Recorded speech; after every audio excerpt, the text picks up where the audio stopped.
My question is primarily for Larry, and I'm going to change the course of the ship a little bit. Yes, sir. What are the odds, and what is your take on the legislative filibuster? Should the Republicans blow it up before the midterms and get a bunch of things done? Because I'm of the opinion the Democrats are going to do it one day anyway. Yeah, I used to be very reluctant to do it because I am a bit of an establishmentarian, not an establishment. I like the norms, and I tend Larry, to lean that way. just to be clear, Larry likes his soccer balls black and white. You don't want to see orange and yellow soccer balls Perfect example. in the World exactly. Cup. Sorry to interrupt. That's Go exactly ahead, Larry. right. And with the hexagon, no, is it a pentagon? Hexagon shape. That said, I think you're right.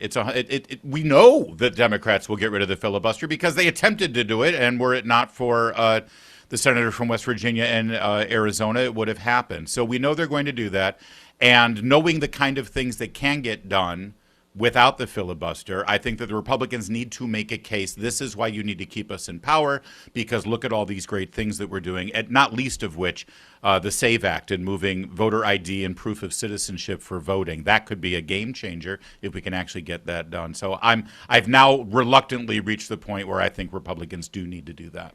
Melissa. I think fine if the Republicans do it. They just then have to be prepared for when Democrats are in charge of the Senate to no longer have that to hide behind too. So if both sides are comfortable with that, I do think that the log jams in the Senate are making it so nothing ever happens at the federal level, and it should go. Richard, why is this top of mind for you today? Well, Larry said the SAVE Act. That's a huge part of it for me because the last year I have completely changed my opinion on the integrity of elections. And I'm convinced that a lot of things that are going on, especially in regards to fraud in America, are the Democrats trying to buy votes. And it's the only, Occam's razor. It's the only explanation for what Biden did on the border for 4 years, letting everybody in. Well, it's not the only explanation. Yeah. There are other explanations, and Richard, I just It's the asked best you, one. where's the proof that that plan is underway or has succeeded? Where's the proof that you'd look to for that? I don't have proof. Okay, Melissa. Well, go ahead, Larry.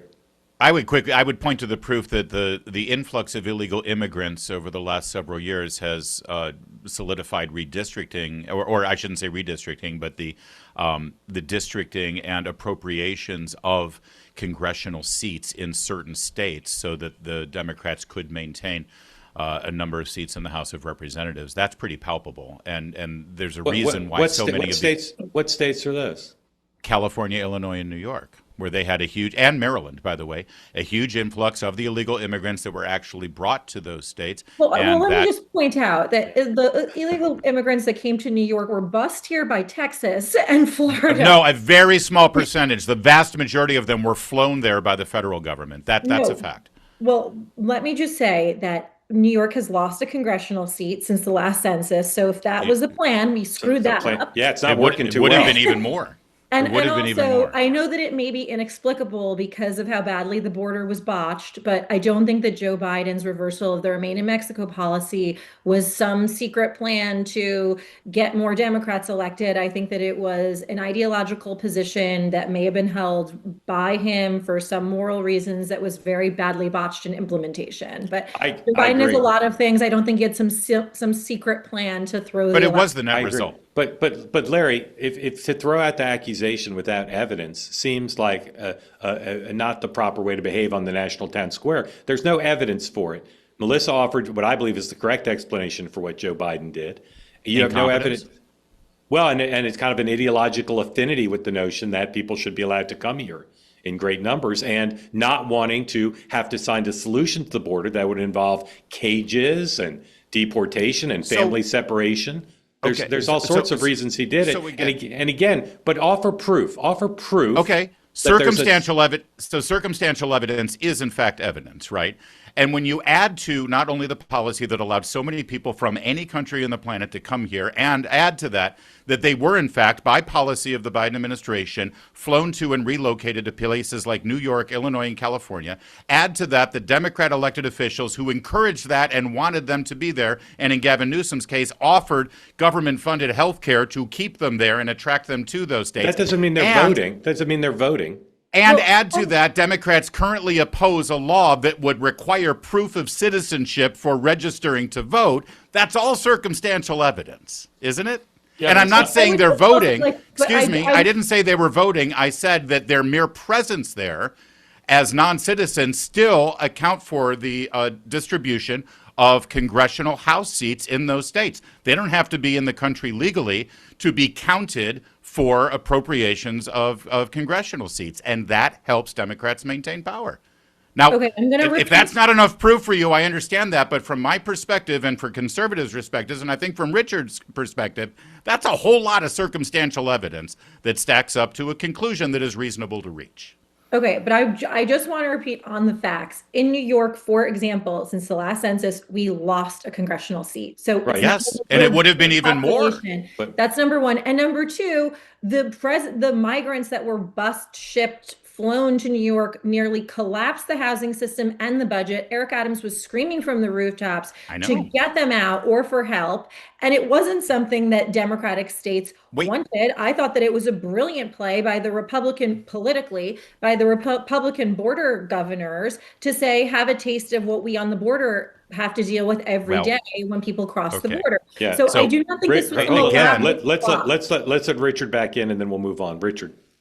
Well, I agree that it's all circumstantial. I'm not taking anyone to court to try to convict them of anything. But again, the preponderance of evidence is overwhelming, in my opinion. And I just think that the Republicans, like what they did in Indiana, trying to be noble with redistricting was ridiculous. They need to blow it up, get a bunch of stuff done, and they need to start playing more dirty because the Democrats have no problem playing in the mud, and Republicans do. By the way, this is what I love about two-way because the game. So I think it's interesting that both sides think the other side is better at it. Richard brought in the topic. We are completely, energized about it, yet respectful. This is why two-way is so great because it took Richard to bring this in here. Which I am still with Melissa. Can you at least explain the principled reason why Democrats would oppose proof of citizenship to register to vote? I don't know that we have enough time in the remaining 10 minutes of this show to have the debate back and forth on that. Not a debate. I just want to know what the principled reason against it. People who are here illegally to vote. Yeah. Richard, let me ask you one question before you go, which is not directly on topic, but I just want to get a sense. How do you feel about the president's mass pardon of those convicted of crimes connected to January 6th?